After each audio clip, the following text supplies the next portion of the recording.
What's up, everyone? Welcome back to Racially Speaking, where we have real and honest conversations about race as it's viewed through the lenses of faith, family, and vocation. As always, I'm your host, David, and you are listening to episode lucky number 13. I cannot be more excited for my guest today. We've had this planned for a while now, and man, I'm seriously so excited. She's amazing. I'm joined by my friend, and she wears a lot of hats like a lot of people that come on the show, so I'm going to try and just name a bunch off the top of my head, and you insert some more once I have you come in here. Okay. But I'm joined by Amanda Hedgepeth down in the Outer Banks. She is, I think, first and foremost, just a mother and I almost said father, a mother and wife to a beautiful family down there. She is a photographer, mainly families now. She's former wedding photographer, I think, at this point. And also just with a capital A, a huge ally and advocate for everything this podcast is about, speaking into racial injustice and just advocating for the BIPOC community. So super excited to have her on here. She also is a multiple business owners, I think, at this point, runs her nonprofit within the last year. So I'm going to start fumbling over all these titles you have. So Amanda, thank you so much for coming on the show. Welcome. Thank you for having me. I really appreciate you're right about the multiple titles. Sometimes I kind of leave one out when I'm talking to people. I'm like, oh yeah, I do this too. Yeah. So start there. So you have Homeless Looks Like, right? The 5-wave shop. Yes. You just opened up with your family, really, which is amazing. Yeah. So start there. Talk about those couple things that have taken up a lot of your time lately. Well, I'm former wedding photographer. It's so weird to say retired wedding photographer because I'm like, I'm 36. I'm using the word retired. But we did stop shooting weddings literally in the beginning of the pandemic last year. So I do shoot families here on the Outer Banks, and I love it. That's my focus, my biggest focus. But we also have a nonprofit called Homeless Looks Like, which we created because my dad was homeless, and my dad is just top-notch workaholic his whole life, and he became homeless. So we just wanted to kind of give people clarity about what homelessness really looks like, because there's just there's so many assumptions made. And so we started this nonprofit, and what we do is we do outreach and literally hand stuff out to people, or we raise money for other nonprofits. We're literally designated to raise money for other nonprofits. It's kind of a weird status to have, but it's fun. And so we do that. And the other thing we just launched was the 5-wave shop, yes, which is our family. We call ourselves the 5 waves. Mm-hmm. We live by the beach. Everything is salt, sand, waves, sunshine. And it's just a gift. I'm like drinking out of one of our cups right now. We have just gifts, Outer Banks gifts, funny gifts, things that make people laugh. Just a little piece of the Outer Banks sent, right to people's houses. And we run it as a family. Literally, the kids help us pack and ship. And it is so fun to run out of this tiny little house. You're putting them to work, I see on social media all the time. Yes, and they love it. Yeah. Oh, they love it. They feel so big. That's so cool. I should have bought a mug to prepare for this, but I didn't. So sorry about that. A neon mug. Yeah. That's okay. I'm drinking out of a Target mug. Sorry. No, it's all good. I should have gotten on that. Man, so yeah, it's so cool to follow you on social media, seeing everything you guys are up to daily, really, with the businesses and just everything. It looks like you guys honestly have so much fun just every day. We do. When your work has purpose, it's fun. Mm-hmm. So it is a lot of work, and we are busy, but you can make an income and an impact at the same time. And I think that is really a gift that we get to do that. So we really are having fun when we're working. We're not burnout working, like we kind of used to do. We enjoy it. So thank you. Yeah, no, definitely. All right. So let's just jump in. You alluded to, or you mentioned some of your past. And I think I always like to start there if I can, because I think, everyone's past and story obviously starts at the beginning, but to give some background on how you got to where you're at now is your personal story growing up. which has also led to, your beautiful family now. So you mentioned your dad being homeless at some point in your life. I don't know if that was while he had you at any point, but could you talk about maybe some of yours and Mike's, your husband's story, and just how you ended up to doing something like Homeless Looks Like, and just where you all at with how outspoken you guys are? Yeah. Well, to be honest, when it comes to Mike, he is a normal family, normal life. Mm-hmm. I mean, everything with Mike, but to be completely honest, and transparent, he comes from a really small country town. So the fact that Mike came out as kind and liberal and open-minded as he did is such a gift, because he's just so different. So yes, he had a pretty easy upbringing, easy life. But I'm so proud of him, because I wouldn't have expected, when I met him and I heard his accent, I was like, oh God, oh no. Like, and I hate to say that because that in itself is a discrimination, but you know what? Sometimes it is what it is. He is a beautifully open-minded human being. We met at ODU. I was bartending. Okay. He was like the only college boy that said, please, thank you, and treated me with any respect. Yeah, so there's those country upbringing. Yes. Right. I was like, well, that's good, at least. And then I got to talking and I was like, what a good man, like what a good human in general.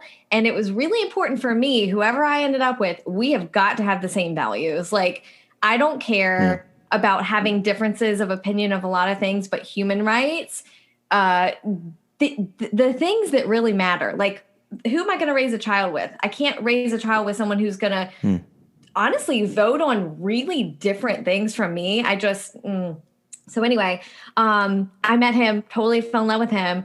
And my background is different. I had a rougher childhood. It was okay for a while. And then there was just a lot of alcoholism, which, led to, when you have an alcoholic in the family, you get kind of obsessed with control because there's such a lack of control in your life.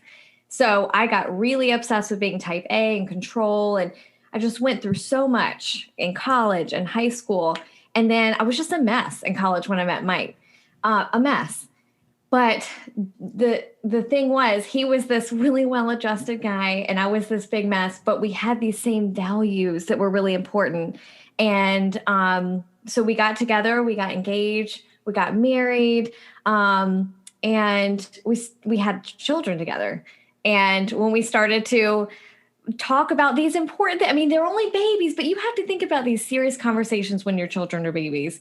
But so we had Cameron, and then we had our second daughter, Ellie. And when we had Ellie, that's when my dad fell into homelessness. He lost his job, his car, and his home all in the same month. And so, we'd always cared about the same stuff, but then we moved through that with my dad, and that just made us even more compassionate, just about not making assumptions about people. So we started a nonprofit about 3 years ago, but it's just really like, it's crazy. Look at me and what I was and where I came from and where Mike came from. And we've just used anything that we could to turn into good as much as we can. We have no problem speaking up and advocating. And I'm really glad to have a partner like that. I'm really, really grateful for that, because some people don't. Sure. So, yeah. Sounds like you guys established a lot of things from the beginning, which is, I think, a huge help. Yes. Yes. Yeah, you've got to agree on those important things right away in the beginning. So with Homeless Looks Like, so I'll say, I think you'll agree, everyone in general likes to care for the poor, the homeless. Like, those are sort of, I think, easy things to say, like, oh, I served a weekend or maybe monthly somewhere serving I'm doing air quotes again, poor. But I think it sounds like Homeless Looks Like is personal to you, but it's also something that you use to educate people. And you mentioned assumptions. So what maybe off the top of your head is one or maybe two things that are assumptions that you've come across that people just don't understand, that maybe are just looking at it as, oh, these people are poor, I need to give them stuff and I'm good. Stuff. Yeah. Well, So what we do, our tagline is basically creating connection through storytelling. Um, so let me give you an example. These two women back to back that we interviewed at a shelter. So both of them were homeless because they were caretakers with people for people in their family who had cancer. And then when the person with cancer died, they lost the home. So they're homeless. So here's this person, and they're working around the clock, like working more hours than you can imagine. And they still can't afford housing. And they're doing this good human thing of taking care of somebody who's literally dying. And they become homeless. But what people see is, oh, look they've got an iPhone. Oh, they've got an iPhone, but they're sitting on the street. They can't be hurting that bad. And I'm like, if you were homeless, would you give up your phone? How do you want those people to get a call back on their job? Right. Like their job interview that they're going, there's so many, I've heard so many little things. Just go get a job, just go get a job. Okay. But oh my gosh, like ever since the 80s, the housing crisis of like things just being so one bedroom, $1,000 in a poor or lower socioeconomic neighborhood, who could afford that? At $7 an hour. Yeah. That's a great example. It's so easy. Right. And we cannot make any assumptions until we have asked somebody their story. My dad worked up at 3 and 4 a.m. every day, taking care of his car so he could drive to work, so he could commute there. And he still lost everything because he just couldn't afford life. Life is expensive. And how are we supposed to know these things if we don't ask people? Yeah. We find out some interesting things doing the interviews. It's really incredible. Love it. Sad. You posted something early on in Homeless Looks Like where you said you talked about the importance of teaching your kids not to pretend to be homeless or like a hobo or something, and how that can be insensitive and offensive. And that was something very helpful for me to know as a parent of little ones, because that can just be a small thing that you would just be swept under the rug. Yeah. And it's like, oh, that's just funny as kids being kids, but how that can be insensitive. So that was really helpful. Thank you. I think the thing that I see the most that I do speak up about is people who will have like their hair up in a messy bun or something, and they'll say, I look homeless today. And I'm like, oof. And I'm pretty sure at some point in years past, I've probably said something like that. I mean, there's probably no doubt in my mind. I probably said things like that without thinking, wow, that is really offensive while I sit here in my house with the air conditioning on and food in the fridge and bills paid, to say I look homeless just because I have a messy bun or I'm disheveled today or something. It's super common. And I just want people to stop saying that because once you talk to someone who's homeless and you find out what kind of circumstances they've gone through to be where they are today and how tragic it actually is, it's just not a nice thing to say. I'm trying to get people to think about stuff like that, Super helpful. I feel like it brings together what you said with talking to your kids young about these things and advocating for homeless. No, that was very, very, very helpful. All right. Yay. So I want to camp out here and maybe narrow our focus a little bit, just because I know that you advocate, as I said at the beginning, for everybody, and it's awesome. So specifically, why and how are you so unapologetic about your advocacy about racial injustice specifically? Because I think it's important to narrow the focus sometimes and categorize things, not to take away from other things, but to focus on certain things when it matters most. So obviously for this podcast, why do you not pump the brakes when it comes to racial issues? Because I think, some people do. People pick and choose as, So why don't you pump the brakes at all right there? It's very simple for me. This is the concept. Great. This is what I'm saying to people who might pump the brakes on it. How could I call anybody who's not white a friend of mine? How do I earn the right to call them a friend if I'm not willing to speak up for them?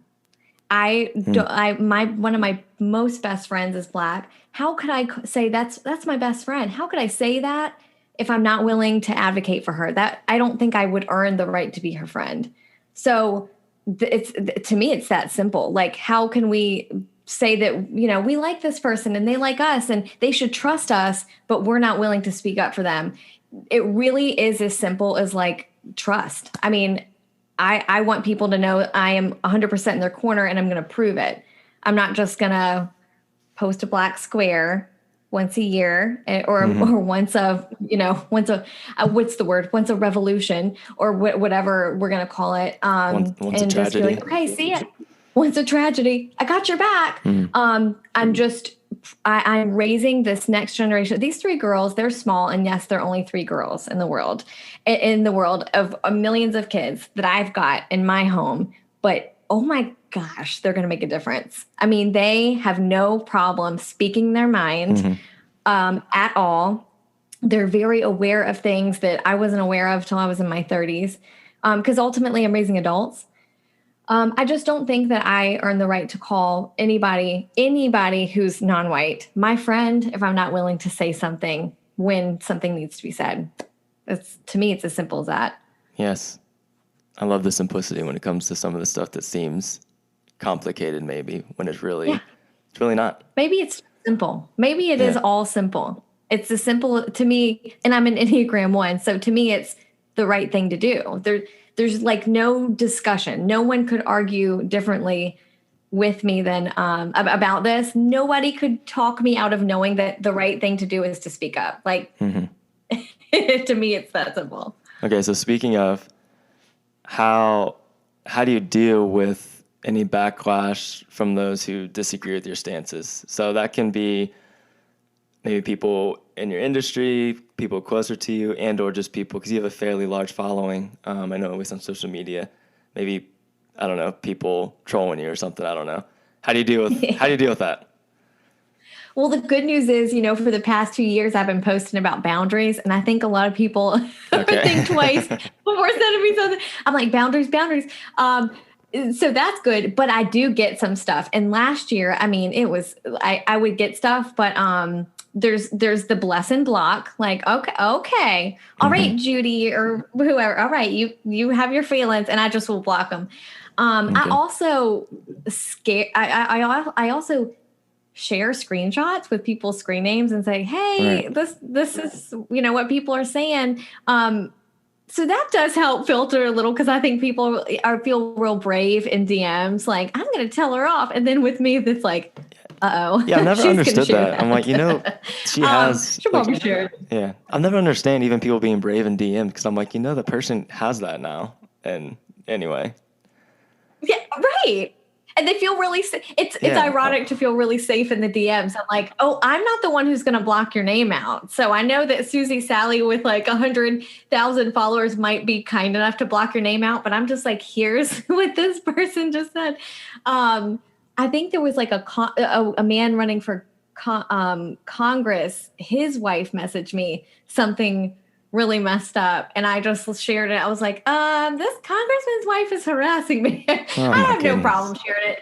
I don't have a problem sharing it. I guess I'm sassy in that way, but I don't care. I don't care if somebody would have booked me and they're not going to book me now because of that, because doing the right thing overrides everything. It wouldn't be worth their money. It wouldn't be worth anything to me. Like, doing the right thing is the overriding factor. So I just keep doing it. But this is not easy. I'm a really sensitive person, actually.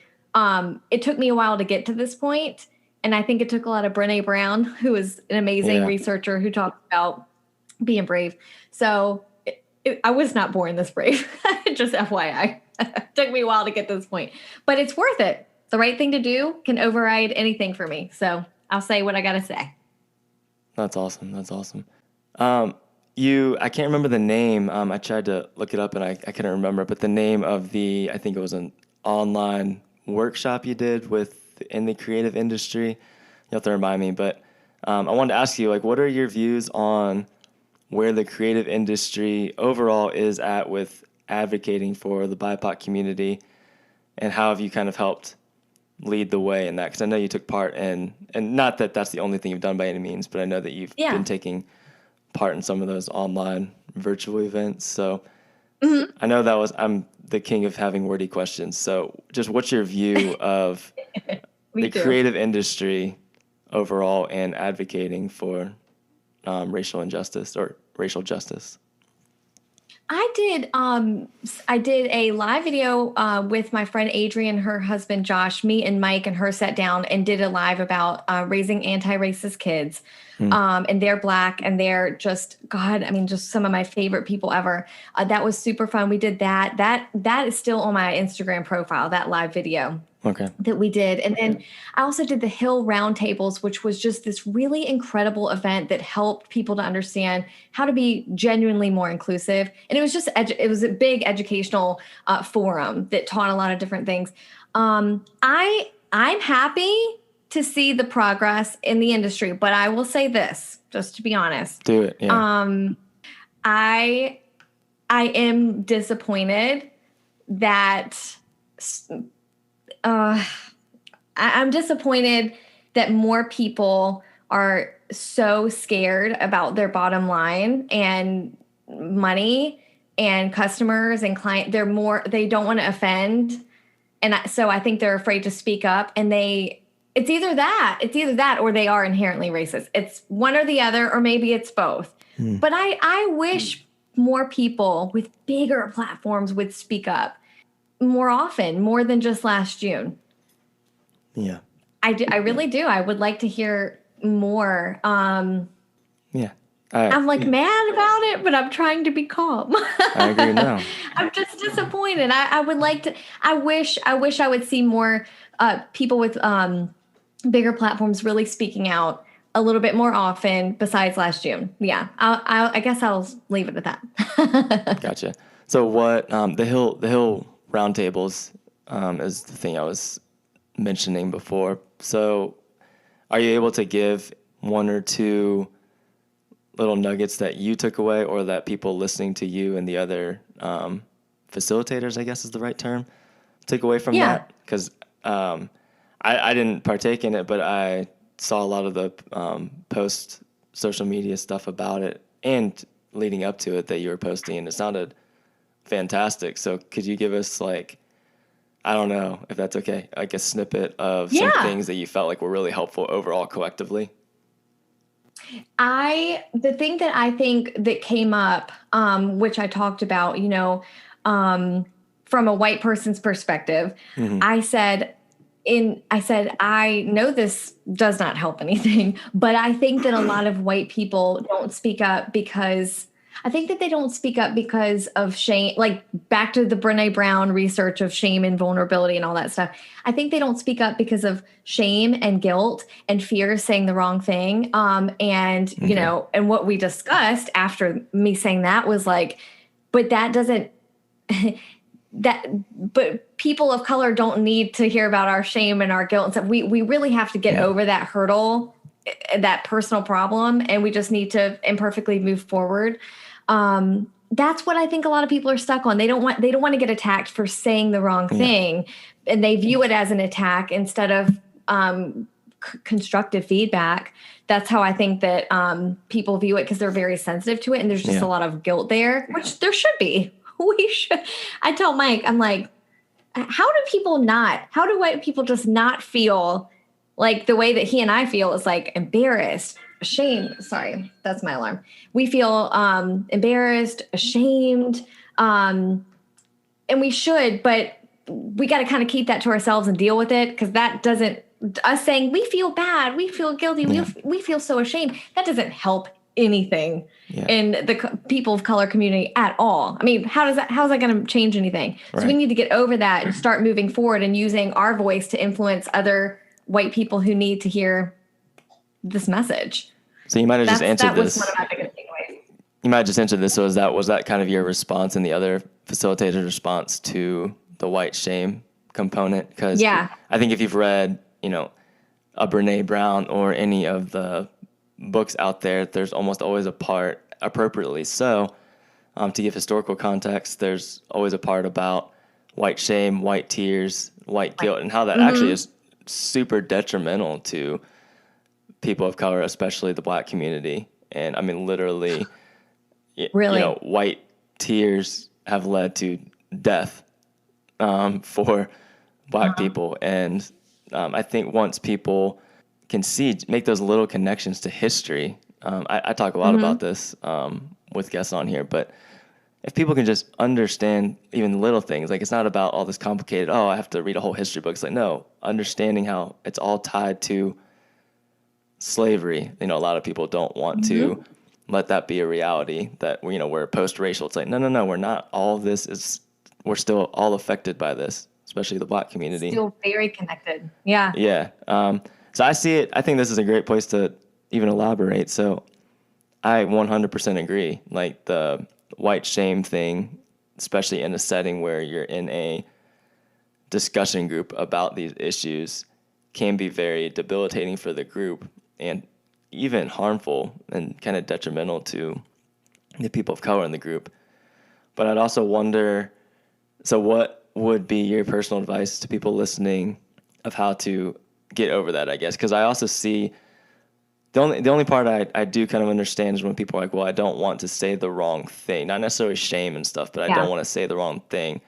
And I agree, like I don't want people to jump in it too quickly. Like you said, it's not easy, so I don't want people to say something really, really stupid or insensitive and just be like, oh, who cares? Like, I'm learning.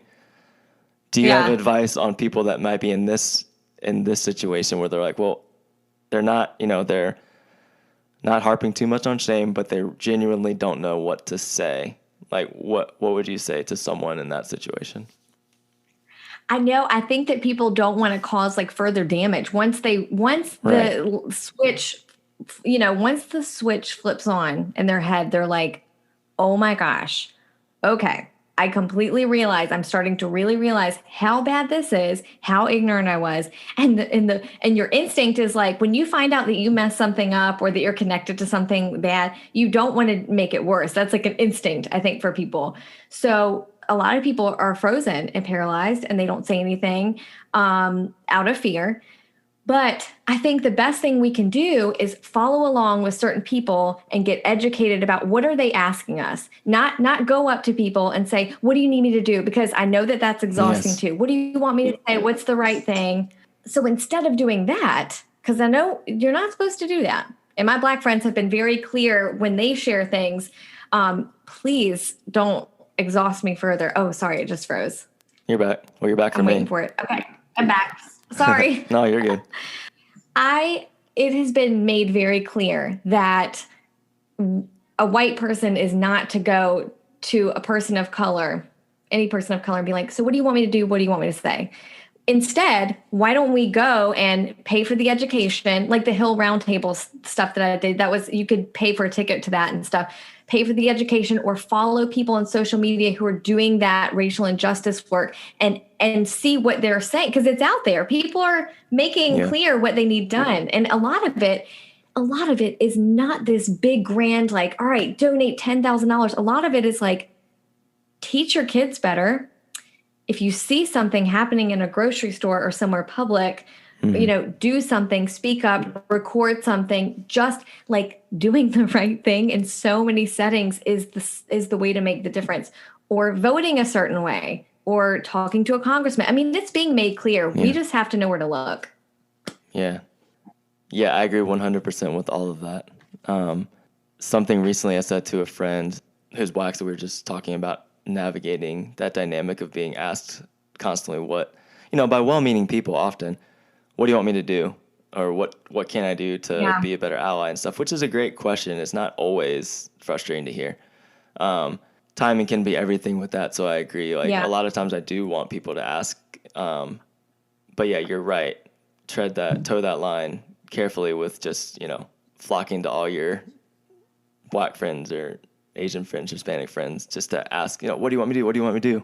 I'll do anything type thing. But something that's been helpful for me is... Tell me. Yeah, it's kind of answering the question, almost, what are you willing to do? Because I think a lot of times, that would be my answer a lot of times now, is because a lot of times it's exhausting because I will tell people what I think they should do, and then there's deer in the headlights or crickets, and it's like, well, you don't ask then. You'd be bad. Yeah. Don't ask if you don't want to do that. Like, that's Right. And then a lot of times I think the tiresome thing is when a poor version of that advice is done. Like they'll do like half of it or less than that. And I'm like, well, that was worse than doing nothing because you just listened and then didn't do what I said. Yeah. Yeah, I agree. So I think that's where maybe, I won't speak for everybody, but where the exhausting component comes, that's where it comes for me. Yeah. I don't blame you. All right. This is where I know you could probably talk for hours right here. So, and you've mentioned your beautiful family. You have 3 beautiful daughters. They are firecrackers. If anyone follows you on social media listening to this, which I know some people do, what's some advice on these conversations you're having with your girls growing up and just how you communicate with Mike? Like, you are legitimately raising 3 little advocates. So, yeah, advice on and how you and Mike communicate with your girls about being advocates for the BIPOC community. Yeah, I know that you got a ton to say about this. So a good, if you want to sit down, if anybody ever wants to sit down and watch the talk that we did with Adrian and Josh, it's in my IGTV, How to Raise Anti-Racist Kids. That was a great one. It was great because we talked about how to have hard conversations with little kids. And, she's Black, I'm white. She's talking about how hard it is to talk to her Black kids about the reality of the world. And I'm sitting here like, how do I talk to my white kids about sticking up for and protecting the Black kids who live in this horrible reality? It was really wonderful. It's hard. It's a hard conversation because anything connected to kids, as a dad, anything connected to kids is instantly like your sensitivity is so heightened. Yeah. Thinking about their feelings, thinking about how this is going to change their little innocent worldview. We have always known we are raising adults. So our kids are probably a little more grown than they need to be. Very spicy, very sassy. They have political opinions at this point. It's hilarious. Yeah, Cammie seems like she's like 15. Yeah, she does. She does. I've got stuff saved. I have a highlight also that I think people would enjoy. A highlight about anti-racism or anti-racist kids. It's in that same highlight. Okay. And it's these conversations with Cammie where she's like, I don't get how people don't get this. It's so simple for kids. I don't get it. Mommy, I don't understand how people don't understand that this is wrong. I mean, just so, for lack of a better term, or maybe it's perfect term, it's so black and white to her. It's so black and white. This is wrong. How would you not think it's wrong? We're very honest with our kids. They're 5, 7, and 9. They understand, things that people probably don't talk about to their kids until they're teenagers. But we're doing that because if my child sees any non-white child being bullied or made fun of or any slant or what's the worst, any slurs used, anything, my kids are going to stick up for them. And I don't care if they get into Harvard. I don't care if they go to the moon. The most important thing in this house is that we raise anti-racist kids. There's nothing more important to us. So we're very clear with our kids, and we keep the bottom line, like I was telling you earlier, we keep the bottom line simple. It's racism is wrong. Any degree of racism is wrong. No jokes are okay. None of it's okay. Dealing with racists is the hard part. Being anti-racist is easy. Should be completely natural to our family. Dealing with racists is going to be the hard part, but we have to do it. It's literally, God, isn't it the least we can do after everything that's going on? It's the very, very least that we can do. We owe this for hundreds of years back. And it's the easiest thing that we can do. Come on. Amen. That mark, that's the mark of some fruit. That's so hopeful. And they get it. Yeah, that your kids have the thought of, why wouldn't somebody understand this? Is just, that's the mark of change. I want that. Yeah. I want that for my kids and their friends. It wasn't like that when I was a kid. Yes. It wasn't like that when I was a kid. I was raised completely different. Us versus them. And not necessarily always black versus white, but a lot of that. Yeah. And Like, God, thank you, God, for letting me hear the things that I heard and still turn out like this. I think that all the time. Like, Yes. that's all God. Because if I continued the way that my family was, I'd be a little racist right now. And that's not okay. All right. This has been awesome, Amanda. Oh, yeah. Thank you. I want to give you some time here too. You've mentioned some, resources, that you've been a part of. You mentioned Brene Brown.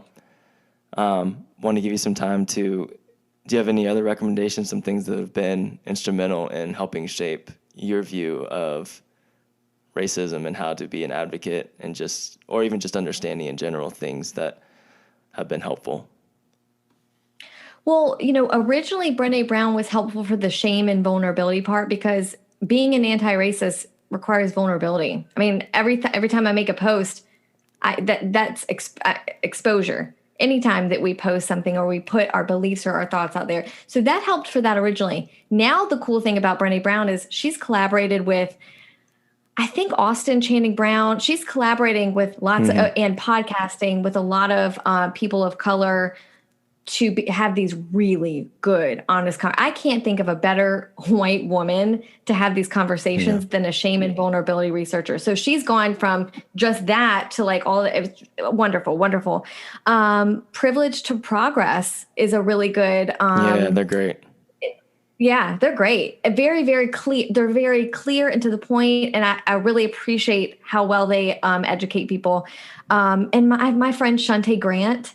Shante Grant is, I met her at a Cultivate What Matters photo shoot years ago, and she teaches women how to get into routine and just live like their best life. But she has done a lot of great anti-racist education, and she's very honest about it all the time on her. She's a Black woman. Oh my God, I love her so much. She's wonderful too. She's one of my favorites, so I got to plug her. Yeah, awesome. Any shows or movies that you've been watching lately, especially if they're family appropriate? Doesn't have to be. But we love. Well, if you have Disney, the Ruby Bridges movie is on there, and I'm willing to bet it's, oh my gosh, it is so good. And the other day, I think it was like Father's Day. I can't remember. Okay. Well, they just wanted to watch it. It was Juneteenth. It was so ironic. Okay. Because we were hanging out and Cameron was like, today's Juneteenth. And I was like, yeah, no, we were talking about it and talking about what it meant. And then we were just sitting in bed and she turned on the Ruby Bridges movie. It's on Disney. I'm willing to bet that a lot of parents with that movie don't want to watch it because it's uncomfortable, etc. It also has the N-word in it because it's a very honest depiction, but it is a family movie. And that is important. My kids know all about that. And that is a really, really good movie because they connect. It's a child. She's 6 years old. So children make that connection to her. And I can't think of, my kids need to see that and be exposed to that to know how important the work they're doing is, so that is just one of our favorites. It's really good. I will check that out. I feel like Disney Plus subscription has come up every single episode. Yeah, it's really good. But seriously, we'll have to check that movie out. I actually have to confess, I didn't know the story of Ruby Bridges until the last 6 months. Isn't it incredible? Caitlin just brought it up casually because I think something was on social media about it and she just assumed I knew. I was like, oh, look at this. It's been this long since Ruby Bridges. And I was like, who is that? So, and then when she told me, I was like, I got nothing. I got no idea why. And my dad it's so funny. My dad is older than Ruby Bridges. And if you think about, that's just crazy. We just think that was not that long ago. The Outer Banks actually just hosted Ruby Bridges in a really nice house in Duck. And she made, she cooked and did a live Zoom call to talk about her journey, as this child being integrated into the white school. And it was crazy. We watched the whole thing. She made, what is it? Gumbo? Is that what they make in Louisiana? Yeah. Right? She was cooking that, and they talk about that in the Ruby Bridges movie. You know, that's like the food that they're cooking in it. And it was so cool. My kid, Ellie and Cameron, they're 7 and 9, and they sat at night and watched that whole Zoom call with me from start to finish. They loved every second of it. It's not a cartoon, you know, but they were like, that's the real her. So yeah. Oh, incredible. Oh, gosh. Oh, what an amazing story. Wow, yeah. That's amazing. Your kids are awesome. They are. Well, this flew by. I wish I could do this for another couple hours. Thank you so much for joining me this morning. I'm used to recording at night, so this is great. I'm up and I'm going. You're done for the day. Yeah. I know. I know you're a early riser, so even when I reached out and, you know, we settled on 9, I was like, wow, I mean, I probably could have done like 7 and she would have been good to go. I was up at like 5:45 this morning. My goodness. It's just it's so nice here by the ocean, you know. Yeah. I don't blame you. And the sunrise is over there. It's so nice. But then I'm like potato by 7 p.m. I just literally lay there like, I'm not getting up. I'm not doing anything. I'm done. I'm done. Yeah. That's understandable. Well, Amanda, thank you so much for doing this. Yeah, I know that everyone's going to benefit a lot from your words of wisdom as an advocate. And really, first and foremost, thank you so much for your consistent outspokenness and advocacy for people of color and just, you as an ally. I'll speak for myself, but I know many would agree, and extremely thankful for your voice out there. I appreciate that. Thank you. Yeah, absolutely.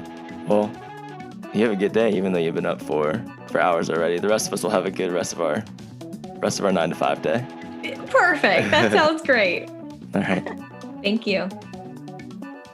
This podcast was created to elevate the voices of the BIPOC community, as well as our allies, and to invite anyone else to listen in, learn, and grow with us.